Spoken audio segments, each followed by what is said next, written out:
Jocelyn Oliver. I want to welcome everyone to our first virtual information session for fall 2024. That's wild to say because we just started fall 2023.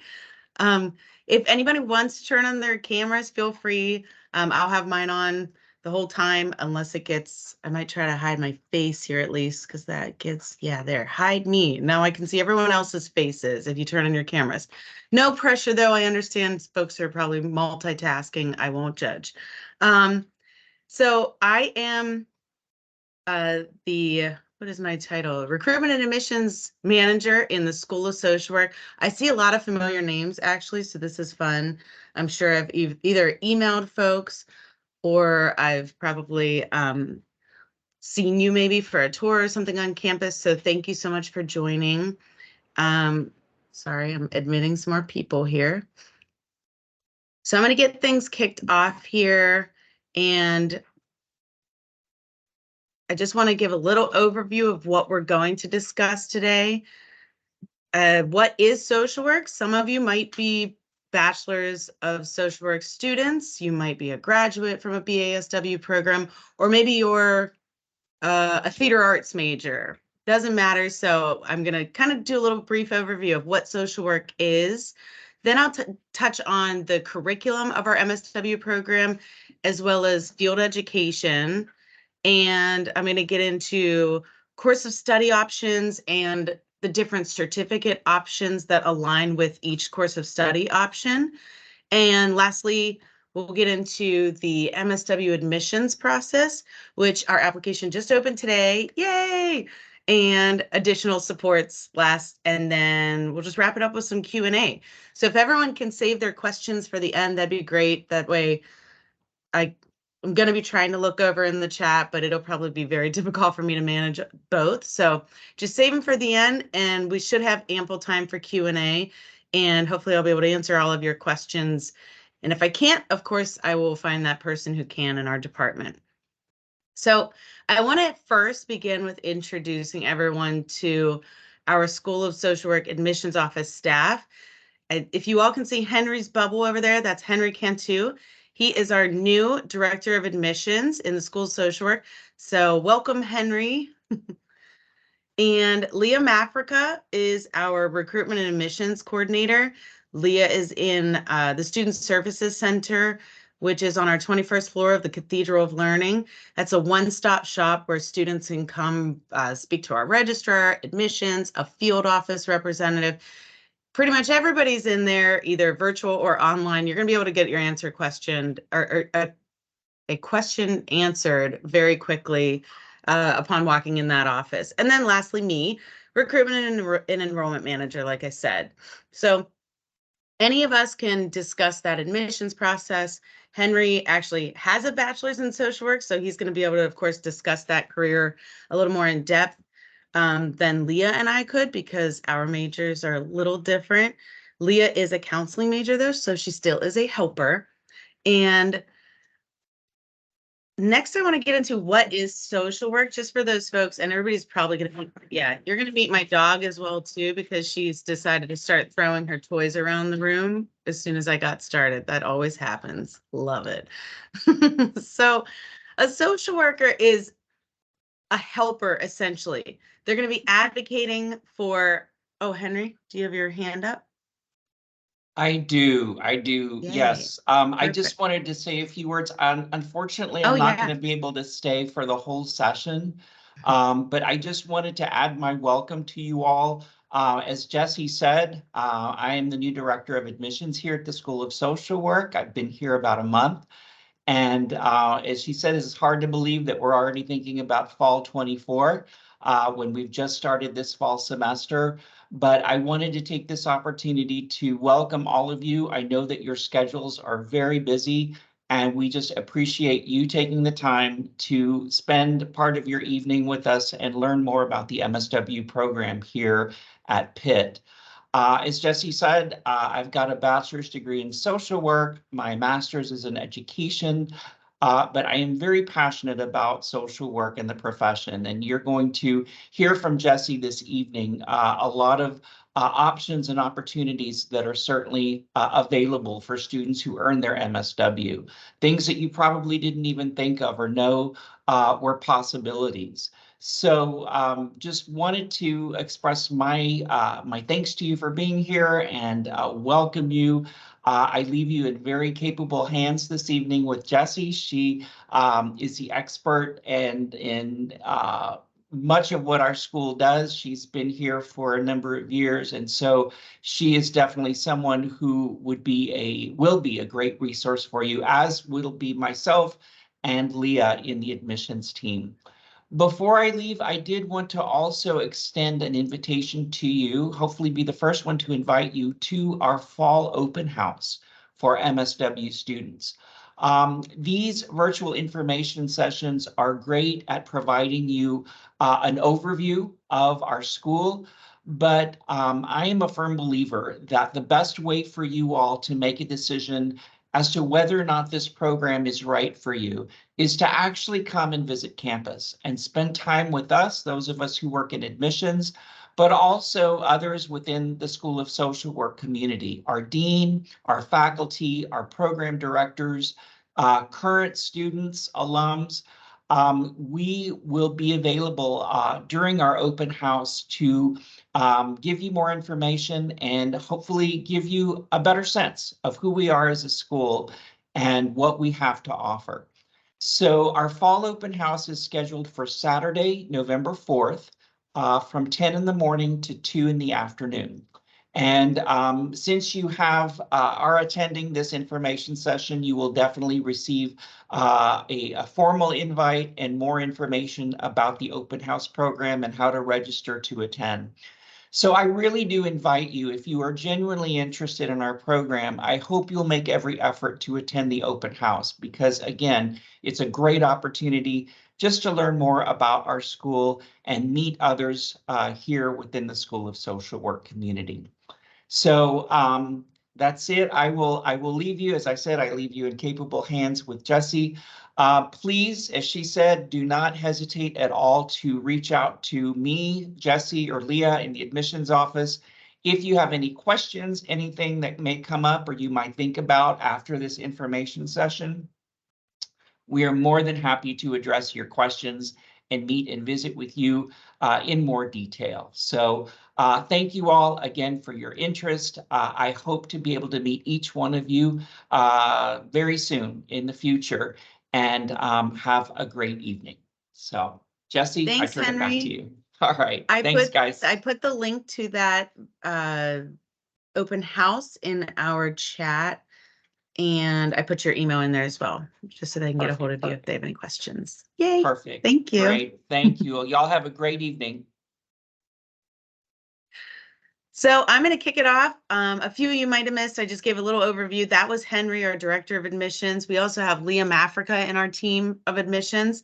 And I'm going to get into what is social work, because I know some of you, one that I just met with earlier this week, hi, are BASW majors, and some of you are not, of course, and everyone's obviously finds their way to this helping career for one reason or another. Maybe it's your career choices are changing, maybe it's a life experience, whatever it is. You know, social workers always find their path eventually. Maybe you're a psych undergrad. We get a lot of psych students as well who come in for their MSW. So social workers are folks who are really in the community, working one-on-one with, in that environment, with those people one-on-one. So you're advocating for clients, policies, communities.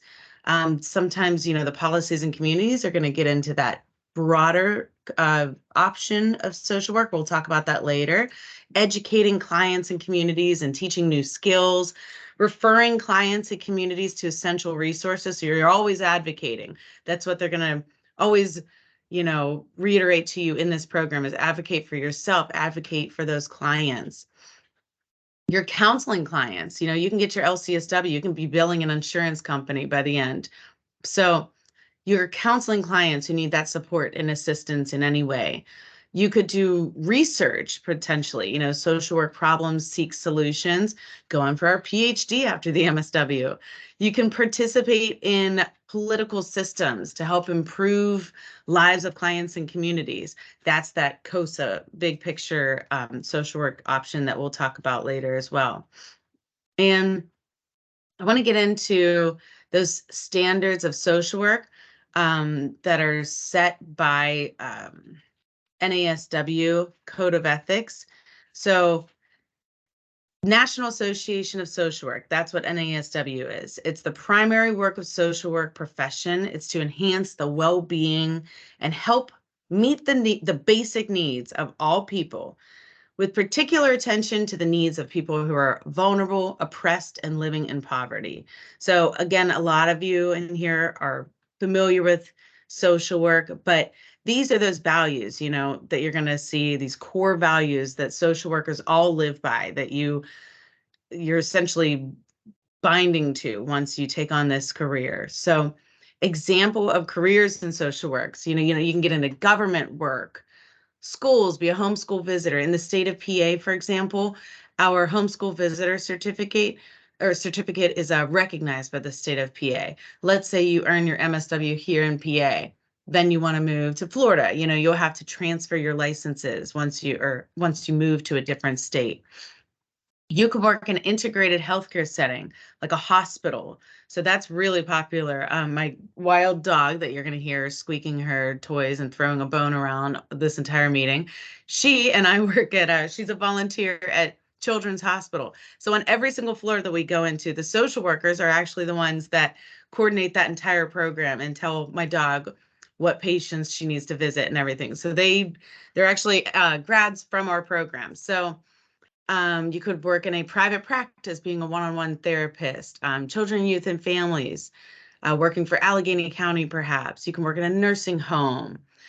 So, I'm not going to read them all, but, you see them, justice system, teaching. There's all sorts of great opportunities that you can go into with social work. So the list it's endless. Like once you meet some of our faculty at an open house and hear from them all the different opportunities that they've taken advantage of in their career, in one career, it's really neat how broad it is. Our social work labor job outlook. So this is just some practical information that I like to share with everyone, that the employment rate is definitely projected to grow for social workers. I would say it's not, none of my students ever have problems finding careers after social work. For them, it's usually pretty easy, especially the direct practice students who go right into a field. Like a lot of our students already have connections that they're making within their field offices. And, you're making those connections. I always tell students, it's like a giant job interview. So take them seriously. COSA, direct practice students, you're both out there in these field placement opportunities, making connections with all these other people with an MSW. Half my students have job offers before they're even graduated. So it's wild, the amount of just need for social workers. It's not going away, as we all saw in the most recent years. They are needed. Children, youth, and families, of course, that's a popular area of social work, but we know, not the only one. Healthcare social workers, like I was saying, at Children's Hospital where my dog works. It's wild. Every single floor has one. Emergency room departments have them. So there's all sorts of different opportunities you can go into with social work, and the jobs are pretty much endless. I think our old director of admissions he was flabbergasted because the NFL actually hires social workers now. Like they're just everywhere popping up, the job opportunities. So I really want to get into now the curriculum of our MSW program. I'm going to give kind of a brief overview of all this stuff. I'm not the expert in all these areas. Like Henry was mentioning, that open house opportunity is going to be really great for you to hear from faculty who specialize in all these areas and are way deeper and more knowledgeable with this. So I'm going to give my overview. And then, of course, save your questions for the end. I'll try to do my best to answer them. And if I can't, then I'll direct you to any current student that could be able to answer that question, or any faculty or staff. So you have the option of, our curriculum is made up of coursework, fieldwork, and then, your placements and field seminars. So, you have your foundation courses, your concentration courses, electives, and research course. If you are a BASW undergrad, you're going to walk in with 21 credits transferred into that master's program as graduate level courses, as long as you got a B or better in those core courses. So a BASW student comes in right off the bat as an advanced standing student. Again, 21 credits. It's 3 in HBSE, research, policy, practice, human diversity, and then 6 credits in field work. So an advanced standing student has the option of completing their MSW within 12 months or 16 months. So you have the option of going fall, spring, summer, or fall, spring, fall. Whatever you want to do, I always tell students, weigh your pros and cons. The summer is going to cost a little more to attend because it's charged at a per credit rate. So I just like to be transparent with students about that. But keep in mind that if a lot of students say, well, I'm weighing my pros and cons here. I don't want to sign another lease, perhaps. I want to make sure my options are open. I want to get in, get out as fast as I can. So totally up to you, whichever way you want to pursue the program. And I want to explain a little bit about our exemption exams. Those are taken online. You have the option of 2 different exemption exams that are listed here. They're taken online prior to the start of the term. They're handled by the MSW program director, that's Dr. Yodit Betru. And, any student could test it out of that. You don't have to be, of course, advanced standing students are already essentially tested out of it if they got their B or better. But any student, if you want to study those exams, it's not going to hurt you to attempt, Dr. Betcher will share the textbook information online. It's very transparent of what resources you have to study and prepare for that. So a generalist full-time student, rather than an advanced standing student, they're going to, if you're full-time, you're going to go 2 years in that program. So a part-time advanced standing student, you're looking at 7 semesters total. Part-time non-advanced standing student, 10 semesters. So as you can see, it's either, if you're going full-time 2 years, kind of just times that by 2 if you're going part-time. And then, of course, if you're advanced standing, depending on if you're full advanced standing or partial advanced standing, that'll kind of dictate how many semesters thereafter if you're part-time. And there's also an opportunity, if you have another graduate degree, to transfer in some credits from that as well. Those are also reviewed by the MSW program director, Dr. Yoda Betcher. So if you have anything like that, you indicate that in the application process. The admissions team sees that. If you forget or something, which I doubt folks would forget to try to get 6 free credits in a graduate program, but we stay on you and say, hey, it looks like we might be needing some transcripts to be evaluated for those transfer credits. So there's 2 different options that you can take in our program of a specialization or that track. So you can either be a direct practice student or a community organizing and social action student. So both these allow the students to just focus in on a specific area of curriculum and kind of makes you that expert in that area. And then within each of those areas, you have your different certificate options. So a direct practice student, you can go children, youth, and families, gerontology, homeschool visitor, integrated healthcare, or mental health. Community organizing and social action, you have human services and organizational management, or gerontology, which is kind of newer to the COSA students. I'm going to call them COSA from here on out because it's a mouthful to say the long one. So I'll speak in acronym format from now on with COSA. And then you got community organizing and practice. There is also one other university certificate that is not within the School of Social Work that a lot of graduate students of the MSW program like to pursue. It's Gender, Sexuality, and Women's Studies. So that's one other one you can indicate in your application that you're interested in as well. So our generalist course plan, you are taking all those courses that I listed that an advanced standing student would be coming in with.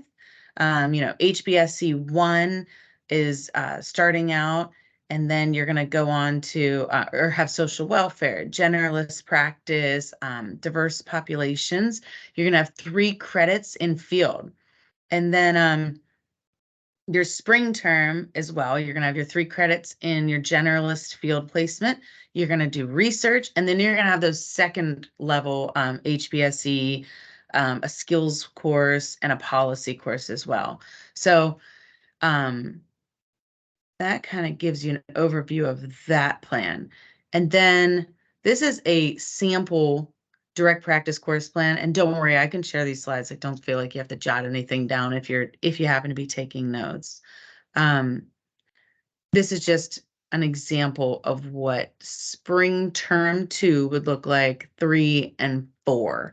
And I always tell students, my best advice, if you really want to get a good overview of what it looks like, because I'm kind of a visual learner myself, I like to look at our MSW program handbook.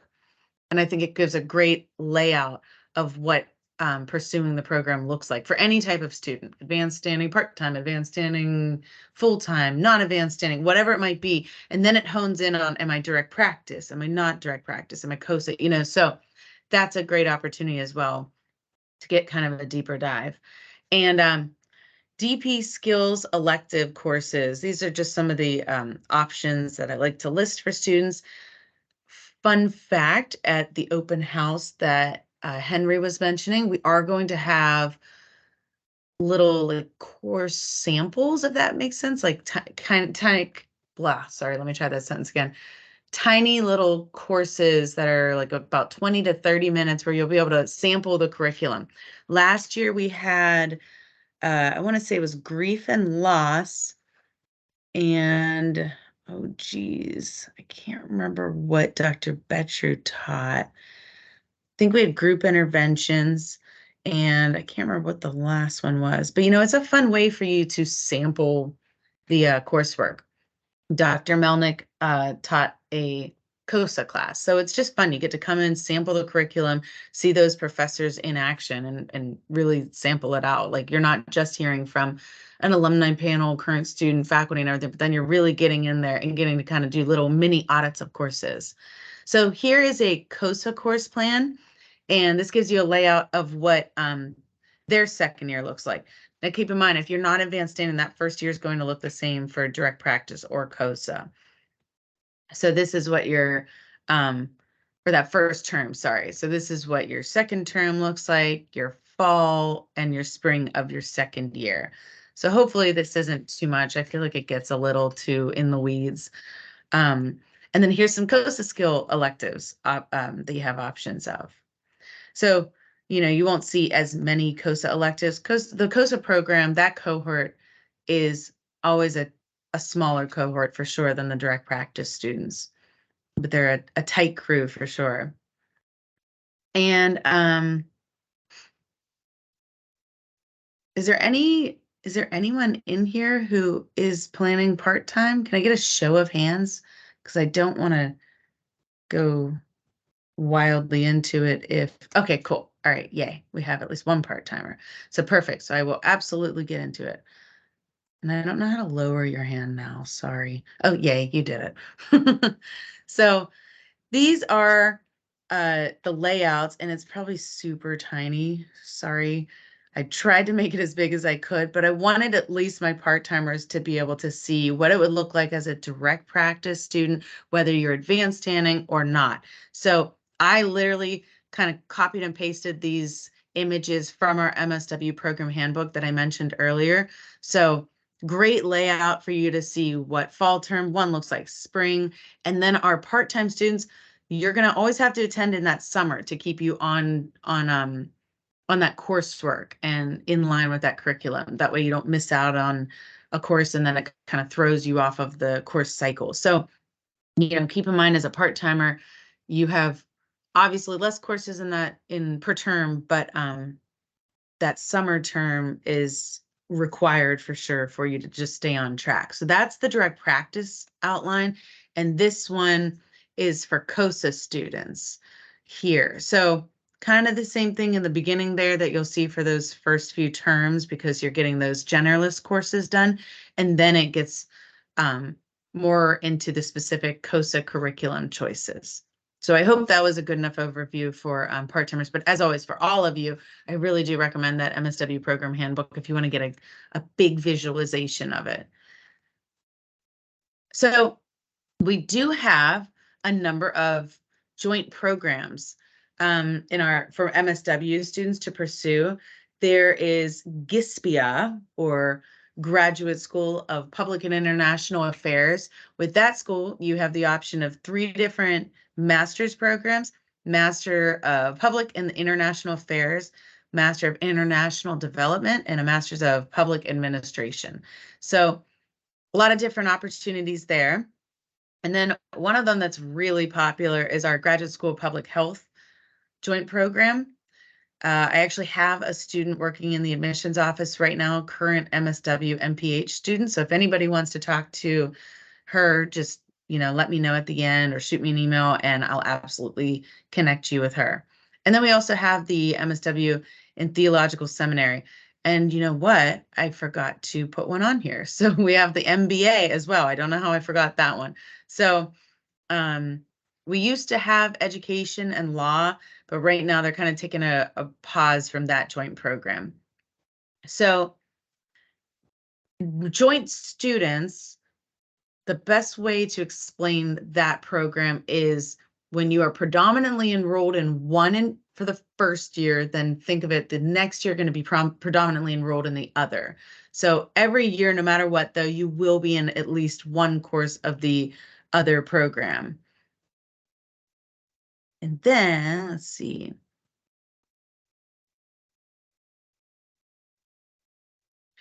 We have, we're going to move on to field education. Shauna, did you want to ask your question real quick? Yeah, sorry. Yeah. I know you said questions. Wait till No, you're fine. I don't want to leave your hand. So, with the joint, like, dual degree and stuff, are there opportunities to do dual degrees in other departments or, like, aside from those ones, or how does that work? These are the only options that we have for our joint degree programs. Like I said, the only ones that the other ones were law and education that we used to have. They're just on pause right now. So yeah, unfortunately, it's just the business school, graduate school, public health, and which ones am I missing in my brain? GISPIA and Theological Seminary right now. Those are the only joint degree programs. But like I explained to someone here in this meeting earlier, like it doesn't actually always necessarily save students time, if that makes sense. So it's not going to hurt you if you wanted to pursue another one, if that makes sense. If you're feeling wow and you want to do another joint degree program, for sure. And then, of course, like there is collaboration, like I said, 6 credits will transfer. So if you ever wanted to pursue a different graduate program, you're going to at least be able to transfer in some credits that are relevant for sure. Okay, sounds good. Thank you. Yeah. So field education, I'm going to hopefully get into this and not make it too confusing because, I'm not a major expert in this. But so field education is certainly the school's signature pedagogy. So they really weave it into this to the students' program all the way through. So field education, that office works very closely with the students. They want to ensure that your internship is providing that classroom field experience translating into a direct application into your field experience. So you're integrating your classroom knowledge into the real world situations that you're having the opportunity to work with in those community agencies. So I think my next one, yeah, I'll be able to talk to you about the actual field office team and their role. So we have over 600 different opportunities for students to have a field placement opportunity. I actually have the link here. I wonder if it'll let me put it in the chat. No, it won't, but I can put it in it whenever I'm done here. But so 600 different opportunities. If you go on our website, I'll send you the link later. It's like fieldedlink.pitt.edu. But that's where you'll be able to, this QR code as well will lead you to it, of course. But you can go through and peruse all these different opportunities and really just see how wide and far they go.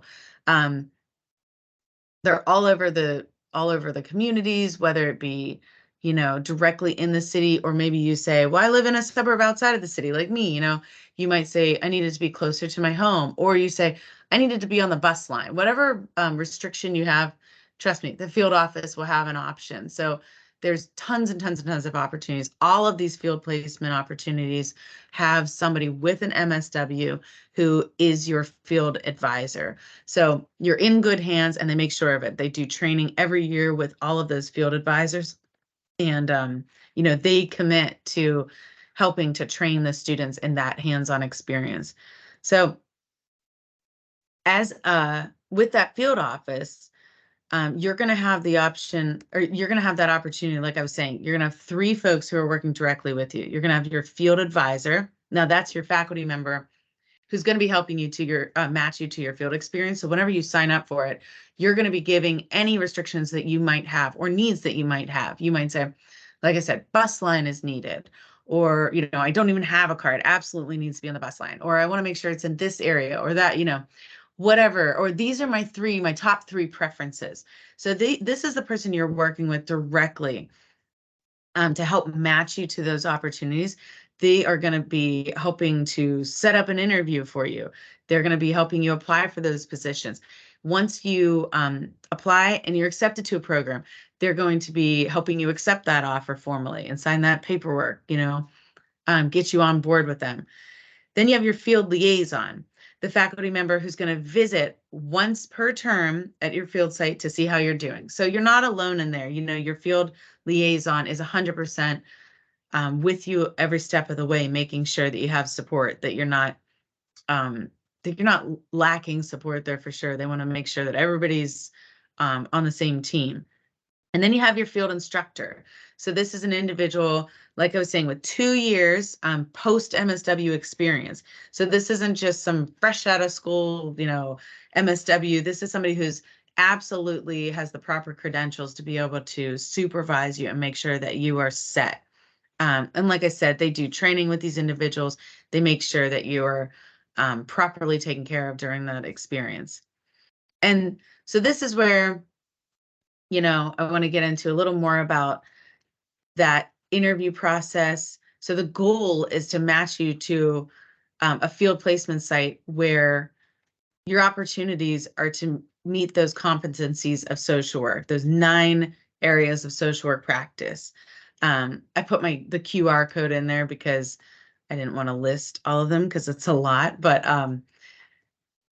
ethical and professional behavior is something you always want to maintain, you and your field supervisor. You want to be engaging in diversity and difference in practice. You want to advance human rights and social, economic, and environmental justice. You want to engage in practice-informed research and research-informed practice, So you want to engage in policy practice, engage with individuals, families, groups, and organizations, communities. That's a big one, obviously, as a social worker. You're hands-on with individuals, families, groups. You're intervening with them, and you're evaluating practice with those organizations and those people in need.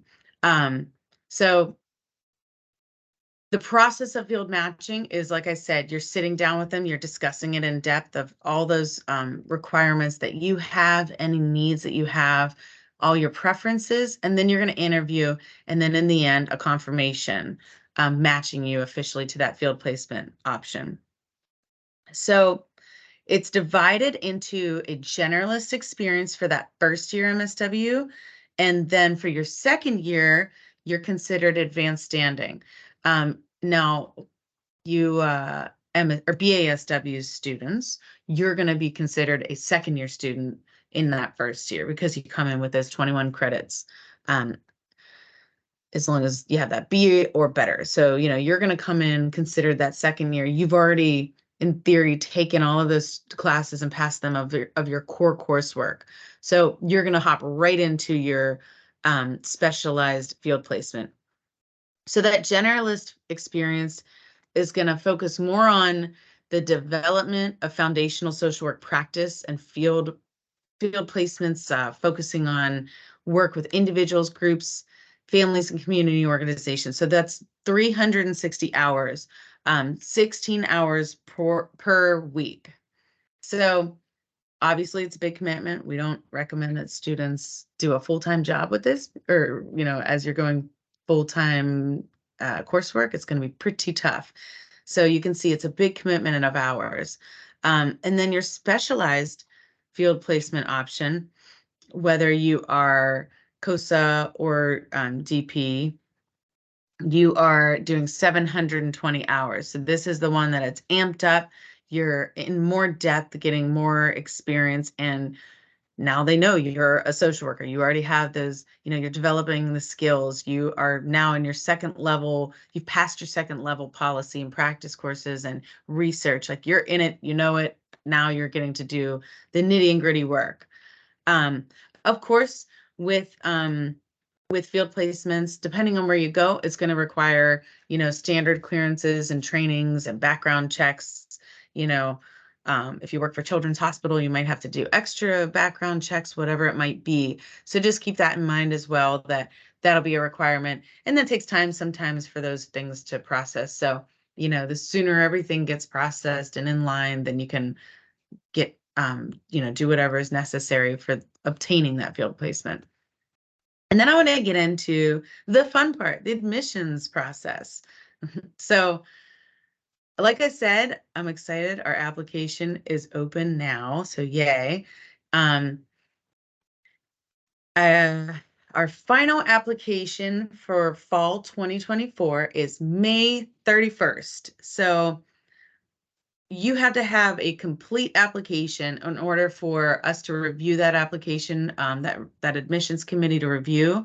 And I'm going to kind of explain now what those application requirements are, but I do want to reiterate that not everything needs to be received for you to hit that submit button. It's just that everything needs to be received and complete for your application to be reviewed.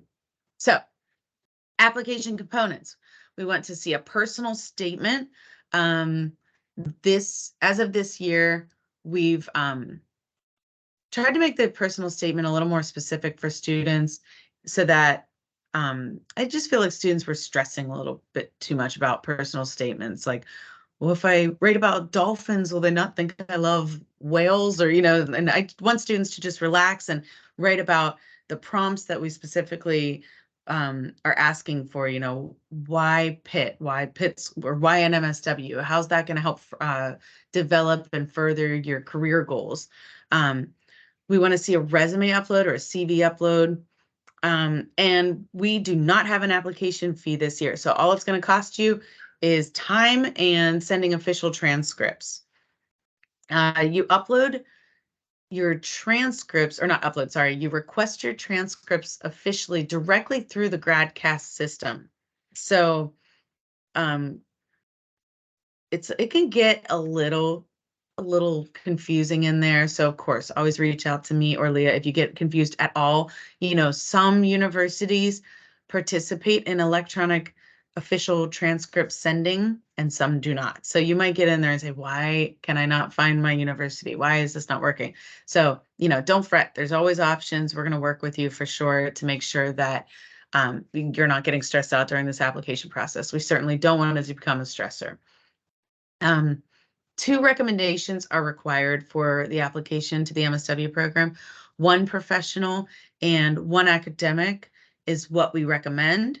So, of course, we know that students who might be out of school for a little while, you're not going to be able to contact your academic advisor from 10 years ago. We totally understand if you have to get 2 academic in lieu of 1, 2 professional in lieu of 1 academic. So I want to get into just a few important notes that we need all transcripts. So whether you might have attended, like me, a community college during a summer term, and you'd see on my Penn State transcript that I have like 6, what is it? I think 6 transfer credits from CCAC, a community college of Allegheny County. So if I were applying to the MSW program, I'm gonna have to send an official CCAC transcript as well. A lot of students might still be in the process of obtaining their bachelor's degree. Do not worry. What you'll do is you'll send an official transcript that just doesn't show an official degree conferred date yet. So that's going to be obtained after that degree is officially conferred. Your degree will say degree earned on blank date. Really, don't worry about that at all. Send that transcript with credits in process or in progress. That's not a big deal. And then what happens is right before the start of the term, we just start emailing you saying, hey, we need that final degree conferred transcript. This is how you can send it. So don't worry, you definitely won't forget to do that. Leah and I will keep on you to remember to do that. And certainly it's not a problem during the admissions process. And then I want to talk about merit-based scholarship eligibility. Of course, everybody knows, an MSW program is expensive. So, what kind of funding do you have?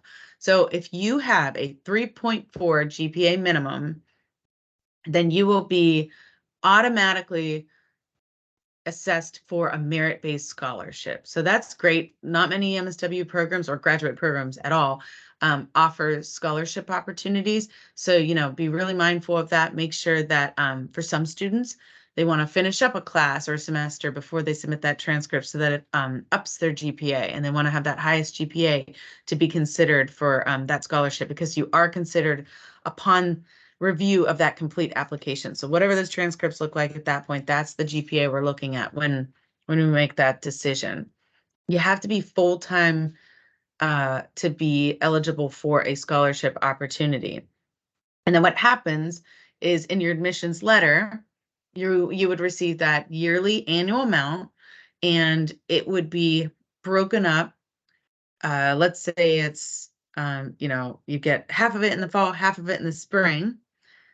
And then keep in mind, for advanced standing students, you would be eligible to apply that scholarship fall, spring, summer, or fall, spring, fall. So the scholarships automatically renew as long as you keep a 3.0 GPA minimum. It's going to automatically renew for that second year. So I always tell students, the earlier you apply, the better, because then that's when funds are available. That's when the majority of those packages are going to be available. You want to set yourself up for the best possible scholarship package and funding availability for sure, as our budget will deplete throughout that admissions cycle. So we also, if anybody here is a Pitt graduate, there's a really cool opportunity that was a provost office initiative a few years back. They call it the Pitt to Pitt Scholarship. So that is a scholarship opportunity to encourage undergrads from Pitt to return for their graduate education. So certainly apply for any of those opportunities, make sure that you keep that in mind while you're applying. And then note that Pitt to Pitt, I'm going to see, that admissions team is going to see, hey, they went to Pitt. They're automatically eligible for Pitt to Pitt. You're not eligible for Pitt to Pitt if you are a Pitt employee. That's the only exception to that. Pitt to Pitt, full-time and part-time students, you are eligible for Pitt to Pitt, but the merit is full-time only from the school's social work. So awards are communicated in the admissions letter, or like right after, depending on when our budget is decided. So, we like to have it be right in that admissions letter so that and you can make your decisions early on. And I also like to note that depending on all the cool fellowship opportunities, scan that little QR code, save it, bookmark it in your phone. There are a ton of great fellowship opportunities that students are eligible for. your field placement is going to kind of drive where that is at based on your fellowship that you might get. So if you got, for example, let's see, the Roth Fellowship, is that one listed on here? I think it is, yeah, or Hartford, sorry. You would be in a gerontology setting. Roth as well, that's a gerontology one as well. So, depending on what that fellowship is training students to become experts in whatever field, that's the fellowship or the field placement that you would be in. Now, keep in mind, some of these fellowship opportunities are $10,000 stipends. They're all paid in the format of a stipend, which is really cool because, let's say you get your scholarship opportunity, but then you're also getting a monthly paycheck to help pay the bills. So they're awesome. I also just want to lastly get into, and I'll speed it up here so that I have time for questions and answers here. Our additional supports and resources that the school offers. So our school definitely has a rich history. We were established in 1918. We've been an accredited program since 1934. We're ranked among the top 10% of schools within the U.S., and we have an explicit commitment to anti-racism and anti-oppressive curriculum and pedagogy in our program. So that is definitely a priority in our school and in who we're training to become an MSW student and get out there in the field of social work. So we have nationally recognized centers, Center on Race and Social Problems, RISE Mental Health, Child Welfare, Aging Initiative and programs. So we have lots of great programs. I believe we are the only school with a Center on Race and Social Problems. We also have a great opportunity for students. It's the Van Kirk Career Center. This is something that students can take advantage of. I love to reiterate this, not just while you're a student, after you're a student as well.